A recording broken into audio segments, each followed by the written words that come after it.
Great. Welcome, everyone. My name is Emily Seraphy-Cox, and for those of you who don't know me, I am a foundation officer here at the Peace Development Fund, and I oversee our fiscal sponsorship program and all of our grant making programs actually at the Peace Development Fund. So I am a main point of contact for fiscal sponsorship here at Peace Development Fund.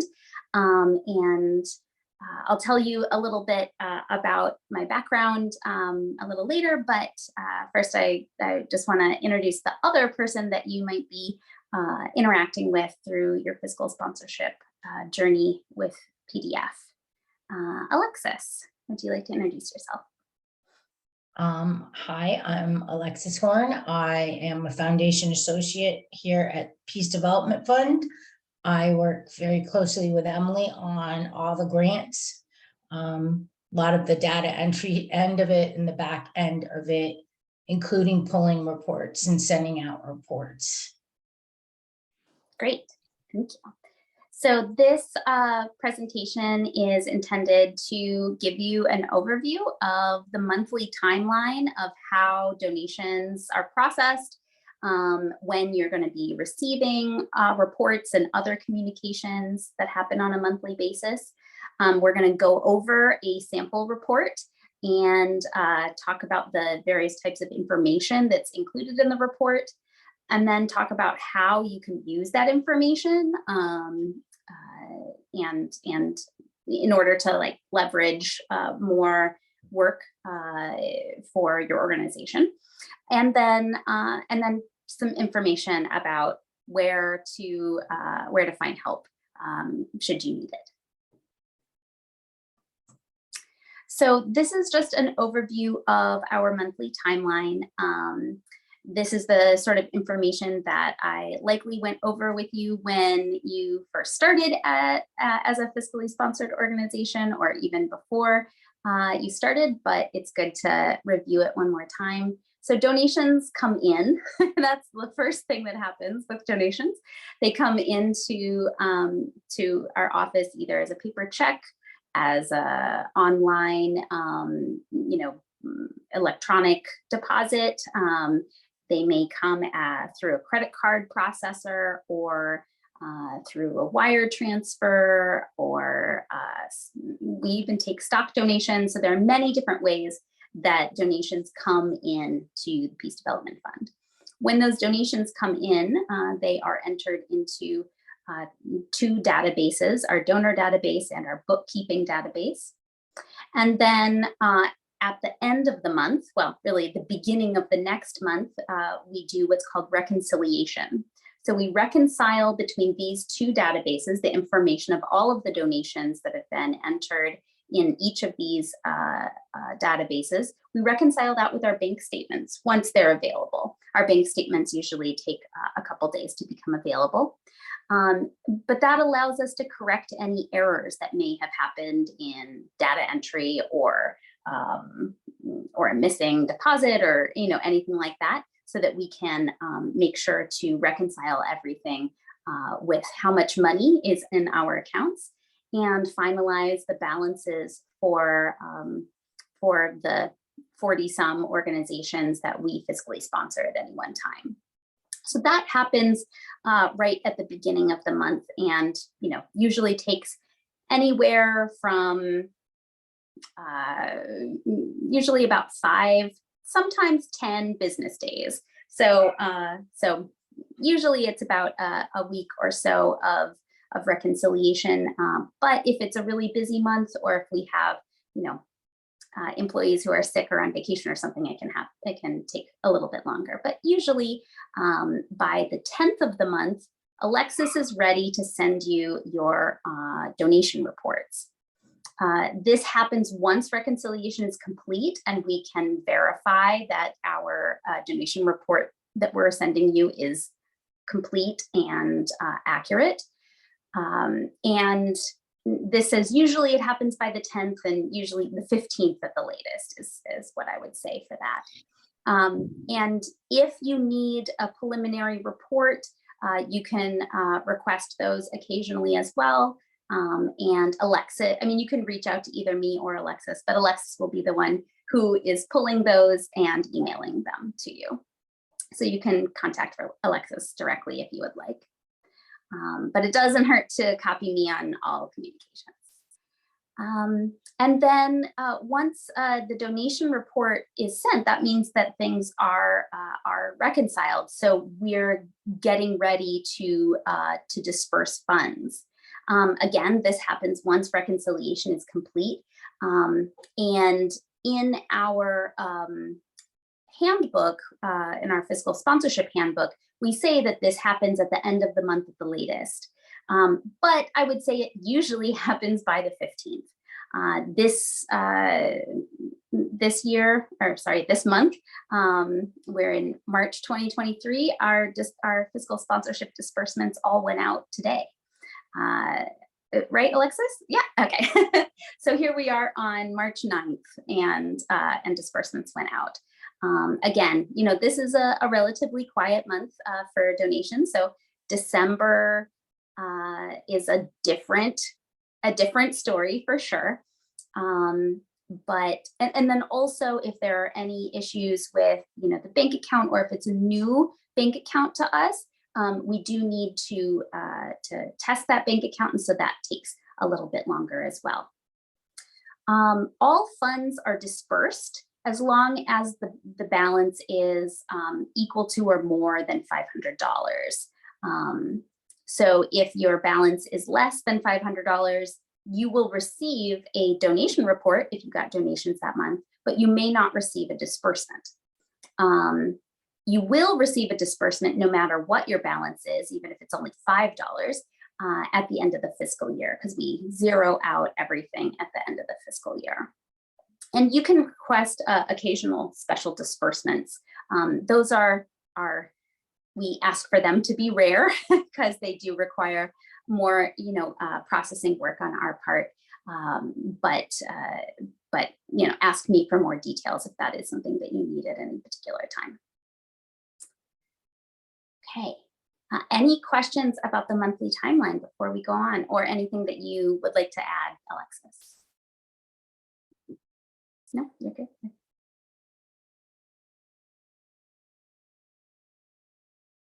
Okay, not seeing any questions. So in terms of monthly communications, I mentioned that you're going to get a donor report, or you're going to get a notification that you did not receive donations. This is something new that we're rolling out now.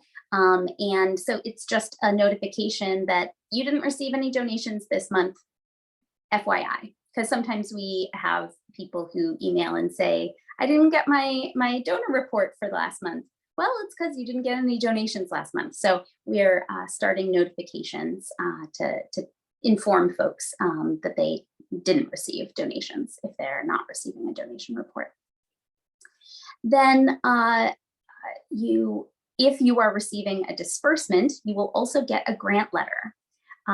Both of these first two items will come from Alexis. The donation report, as I said, we're going to be looking at that in a moment, and that'll be basically a spreadsheet. And the grant letter will be a PDF of a letter stating that you're receiving X amount of money as a part of your participation in the fiscal sponsorship program. Sometimes people are confused because it says grant letter, and so they think, oh, am I getting another grant? Who is this grant from? Well, your fiscal sponsorship relationship with PDF is a grant relationship. It's called a pre-approved grant relationship. That's what Model C fiscal sponsorship is. So that's why we use that grant terminology, but it's not a separate grant, it's your fiscal sponsorship disbursement. And then the third communication that you will receive from us is our monthly newsletter. Right now, this is just emailed directly from me to all of the members of our fiscal sponsorship program. And it includes information, important updates about the program, any reminders about, changes in policy or reminders about existing policies. And then it also includes information about our technical assistance supports that happen every month, or that happen regularly. And it includes resources for how to run a nonprofit, or just some interesting resources I may have found. Recently, I've been trying to gather bookkeepers who are taking new clients, because I've been getting a lot of questions about who can I use as a bookkeeper.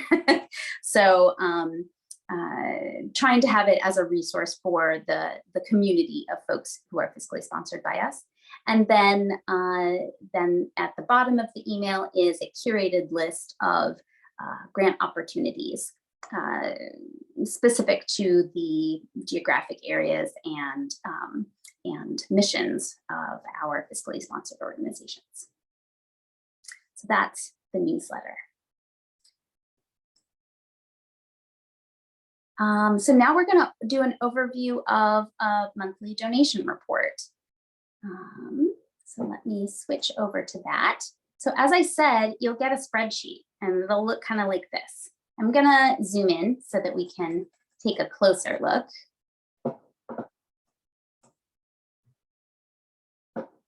Zoom in a little bit more. Okay, so this is a fake report that we made for a organization that we supposedly fiscally sponsor called Best Organization, because they're the best organization. So this is a fake report that they may have received for the donations that PDF received on their behalf in December of 2022. So I'm going to just kind of go column by column about the information that's contained here. So the gift date is here. This is when the donor gave the gift. But remember, I said that these are for donations that PDF received during the month of December. So they would have received this report in January of 2023. But this gift date says 11/29/2022. That's because the donor gave the gift on 11/29/2022, but it wasn't dispersed to PDF until over here in column J on December 1st.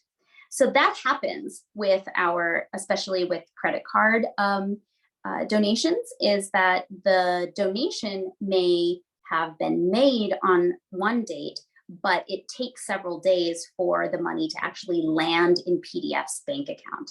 And once it lands in PDF's bank account, then we register it as having been received. So the gift type here shows, this says cash and then reoccurring gift pay cash. That shows you basically that these donations are happening once. They're just one time, I'm going to give this money. And then these 4 donations here in rows 6 through 9 are recurring donations. So they're going to happen probably every month. Then the pay method is, well, these ones happened via credit card. This one happened via what's called direct debit. So that's either a wire transfer or an ACH. Again, credit card. And these ones happened through PayPal. We are phasing out our use of PayPal. So, newer fiscally sponsored organizations won't probably see this at all because you won't have a PayPal button, but our organizations who have been with us for a while still have some of those PayPal buttons, and especially with these recurring gifts coming in that way. And then here, this one says personal check. So that means that somebody wrote a paper check and mailed it to the PDF office, or I suppose they could drop it off in person if they happen to be local. And so that then shows their check, that it was a check. Credit card type, I don't think there's usually any information in that column, so you can probably just ignore it. But this one is important. Is the gift anonymous? Most of these gifts are not anonymous, and most of the gifts you will receive will not be anonymous. but this one here is anonymous. And so it's important for you to know that, so that if you're doing any sort of public thank yous to your donors, that you don't use that person's name in public. It doesn't mean that you don't get to know the donor's name, because you are the organization you're giving to, but it's anonymous to the rest of the world. Gift reference is basically like notes about the gift that might exist. So here, this one that was an ACH deposit, there's a grant number associated with it. So this is probably not from an individual. It's probably a grant, a payment for a particular grant that you may have applied for. And then here you see on these recurring gifts that this gift, which came in on 11/25/2022, is the November gift, even though we received it in our bank account on December 2nd. And then these three gifts are the December gift. So that probably means that on the next report that this organization would get, the December gift will be on that next report. The next column is check number. And here the personal check is the only one of these that is a check. So it has a check number of 6152. And we just we record the check number so that if there are any discrepancies in terms of the person's checks not being cashed or anything like that, that we have further information about the donation. We also have scans of all of the checks that we get in. And so if later on there's any sort of question about a donation, we can go back and look at those scans of the checks themselves. Okay, so moving on to these columns here, total gift amount. So this is how much the donor gave. How much is tax deductible? On all of these gifts, the entire gift was tax deductible. But if there was any benefit that was received for these gifts, then a portion of the gift may not be tax deductible. So for instance, if this gift for $50, this personal check, if that gift was given as a as an annual membership or something for this organization, and because they paid their annual membership, then they got a thank you gift of a mug, and maybe that mug has a fair market value of $10, then the tax deductible portion of their gift would actually be $40 instead of $50, because $10 of it was in the form of a benefit that they received. Okay, moving over, I'm going to go through all of these and then stop for questions. So keep your questions in mind. Here we have the post date, and that means the date that it was posted to our bank account. So all of these post dates are in the month of December, because all of these gifts arrived in our bank account in the month of December, even if the donor gave them before. And then here, the next is, you'll see that the total gift amount is $5,000, but the fund amount for Best Organization is $4,625, which, if you do the math, is 92.5% of $5,000, because again, our fiscal sponsorship fee is 7.5%. So over here, you have $375, which is 7.5% of that $5,000. And that's the portion that goes to the PDF administrative fees. So these two columns here are what money is going into the fund for the fiscally sponsored organization. And these two columns here are the money that is going into the PDF administrative fees. or that is being taken out for PDF administrative fees. Now there's a third set of columns here of other fees. As you can see, not all of these donations have these other fees. These two here are credit card processing fees. We may also, you may also see that if you receive a wire transfer as opposed to an ACH, the wire transfer does have a $50 fee if you receive a wire transfer. Those are usually really big gifts, and from organizations that like a grant payment might come in as a wire or something like that. But ACHs do not have that additional fee. Credit cards, however, often do. These ones down here that were PayPal, they definitely have credit card processing fees. But these two up here, so this one was the ACH because it's the big grant amount. That one doesn't have any fees. But these two up here were made on our new platform called BBMS. And that's the platform that I know Spencer, I know your organization is set up on BBMS. Marisol, I don't remember if your organization is set up on BBMS or if you have PayPal. PayPal has a lot of, oh yeah, sorry, go ahead, Marisol. I don't think it's set up on BBMS. Okay, so we have been in the process of switching organizations over to BBMS, in part because we're a part of this program called Complete Cover that actually covers the credit card fees for most transactions. So here, these two transactions didn't have any credit card fees at all.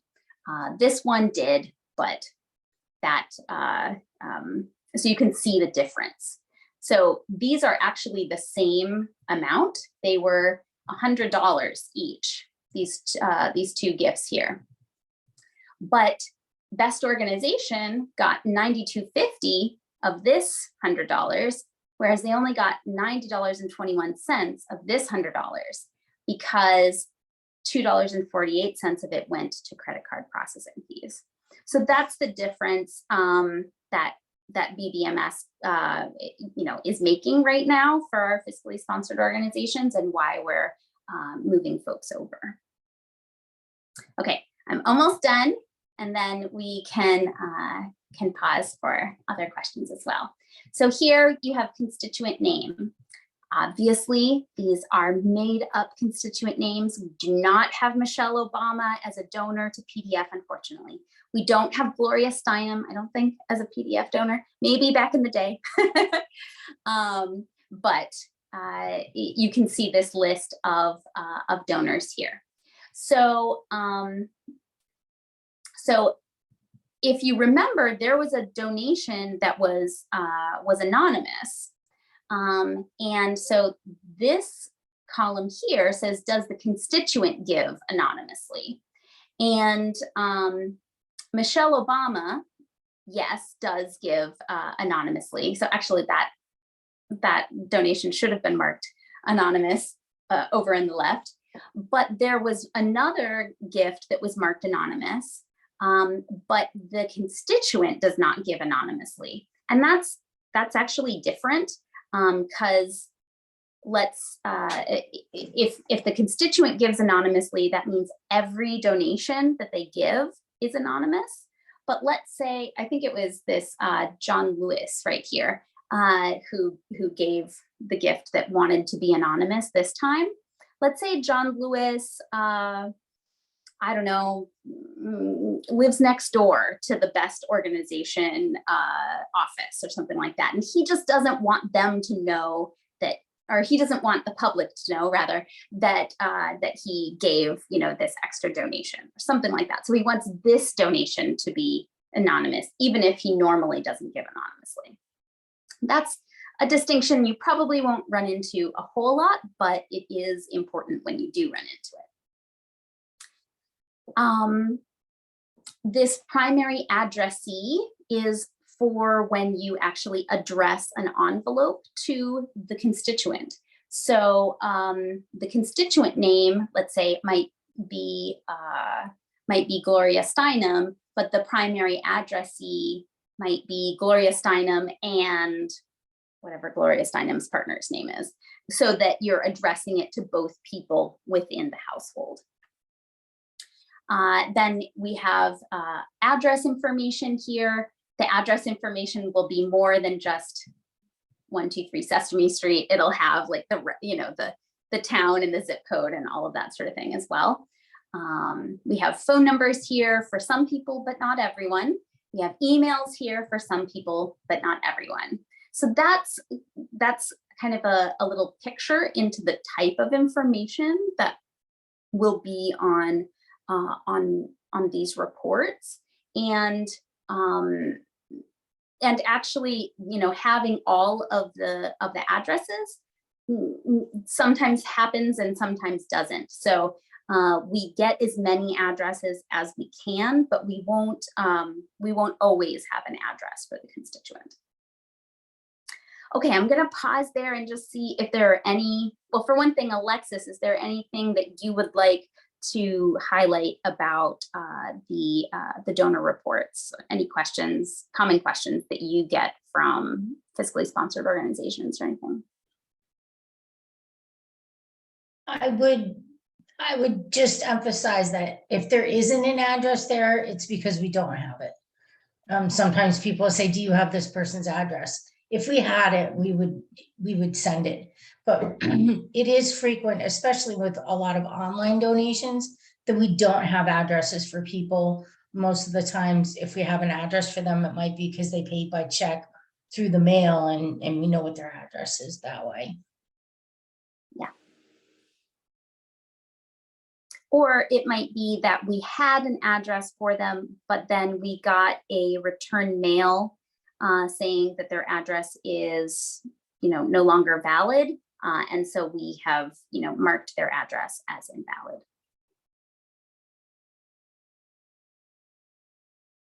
So any questions about this report, the contents? I don't. Everything seems clear to me. Great. We used to send these as a PDF document that was formatted very differently. If that is something that you would still prefer to have, let us know. It's much easier for us to pull it this way in a spreadsheet, and then for you to be able to utilize this in various ways. The PDF document, you couldn't reformat it. You couldn't say, I only want to look at organizations in, a certain state or something like that. A spreadsheet just has a lot more that you can do with it, as including importing it into any sort of database that you might have. So, we just felt like the spreadsheet was more versatile. But if there is, if there's additional information that you need to be on the spreadsheet, let us know. And we're constantly trying to improve the information that we're providing to folks.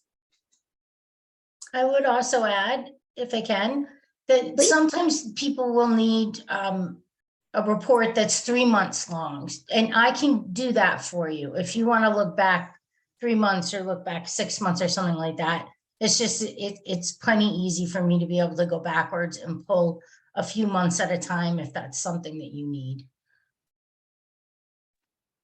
Yeah, absolutely. Okay, so I bet it's going to present at the beginning again, because that's what it usually does. Well, it's thinking. There, Nancy, beginning. Let's see if we can skip ahead.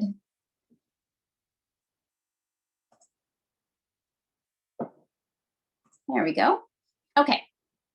So important things to note, that the balances carry over if your balance was less than $500. If your balance is more than $500, you get a disbursement.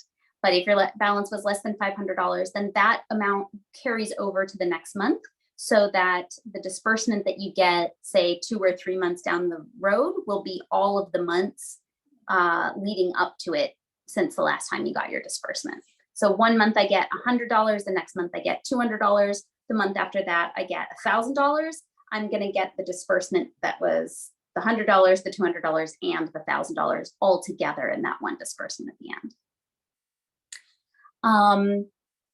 And then it's a good idea to save your monthly reports and your grant letters to use for your annual fiscal sponsorship report that will be due after the end of the fiscal year. For us, that's July 1st. So historically, reports have been due at the end of July or middle of August.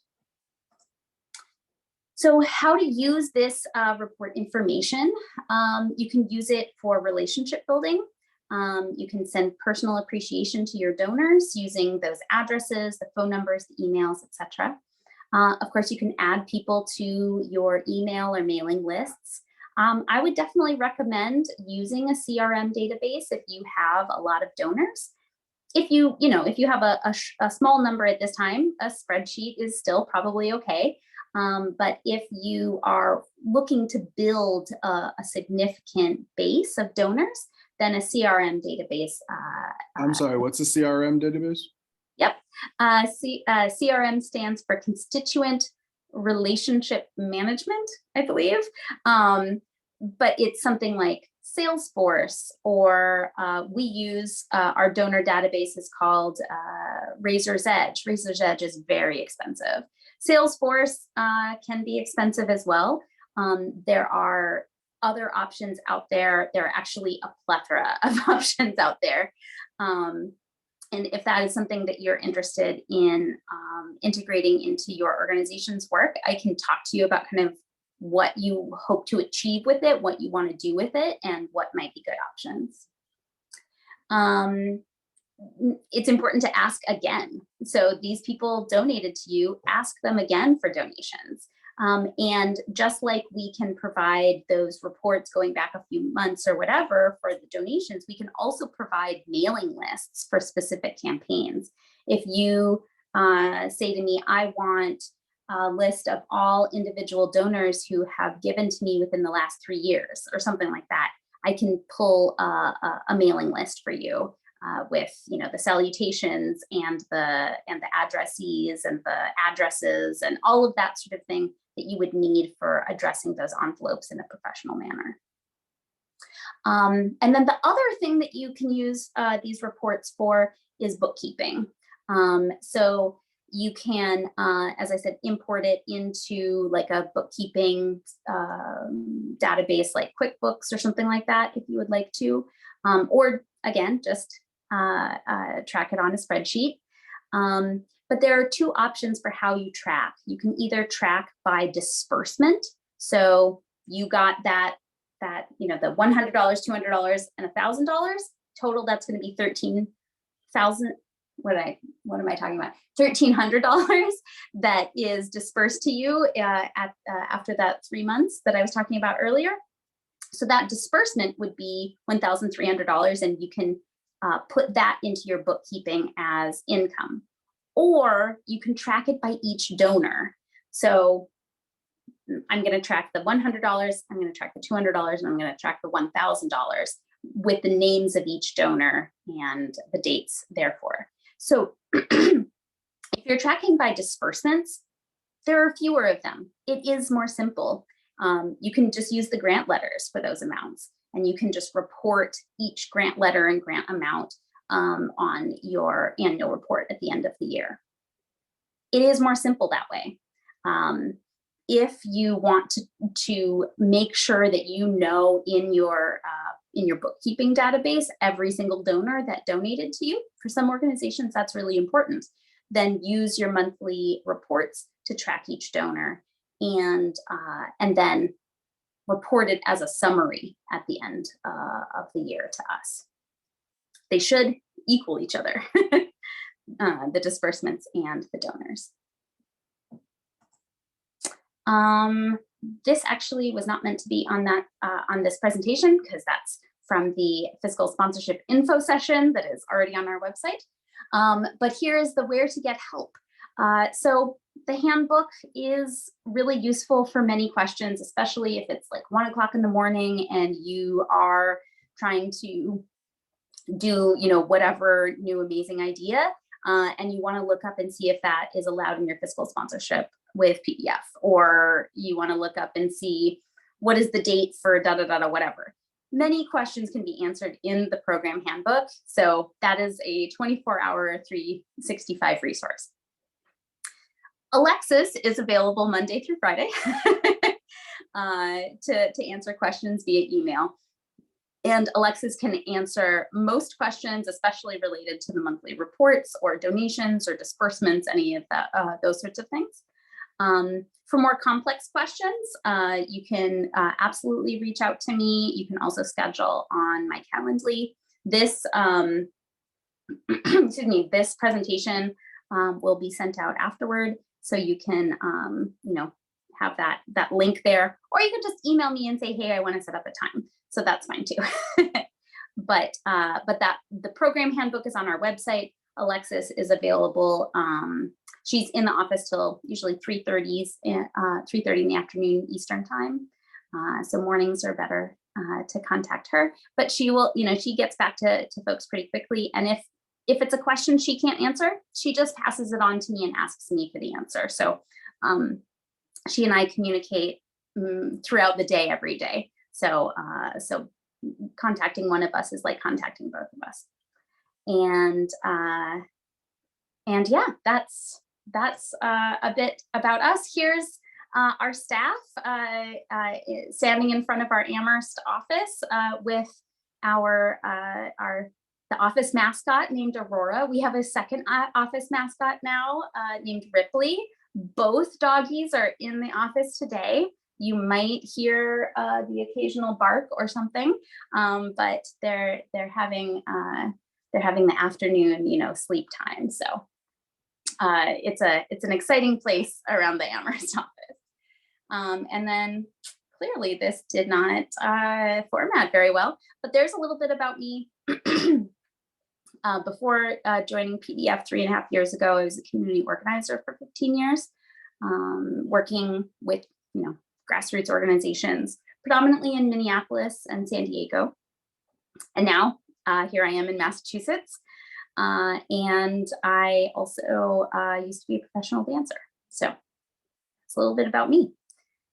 And thank you so much for watching this presentation and being here today. Are there any other final questions that you have before we wrap up? I do not. Thank you very much. That was very clear. Good. Thank you, Emily and Alexis. Thank you. Thank you, Marisol. Okay, bye. Stop the record.